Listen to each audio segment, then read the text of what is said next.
高旅高です。というわけでね、今回は車の DIY です。全塗装します。とりあえず、ペーパーかけて、その後、全塗装します。手塗りでいきます、手塗り。はい、というわけで、行きましょう。レッツゴー。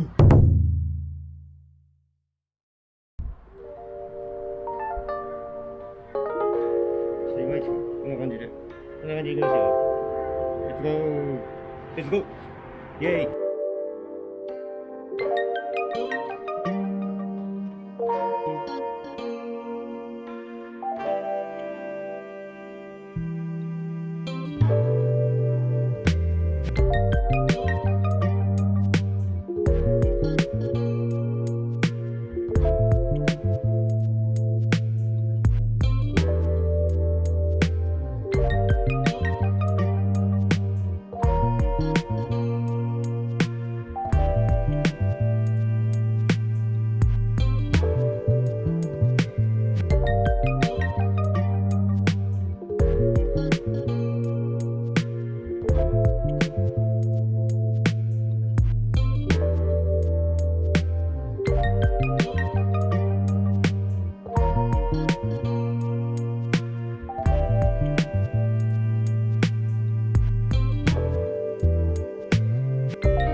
はい、というわけで1回目塗りました。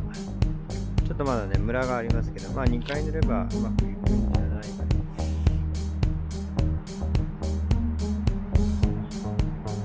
こんな感じですね。ちょっとね、葉っぱっていうかね、花粉っていうかね、落ちてきてるね。ちょっとゴミがね、すごいですよね。色がちょっと分かりづらいかな。この辺ちょっと垂れちゃったんですけどね。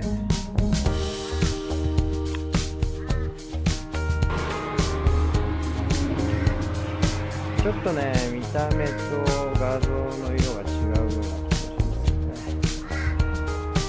まあまあいい感じじゃないですか。はい、ということでもう一回塗ります。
感じです。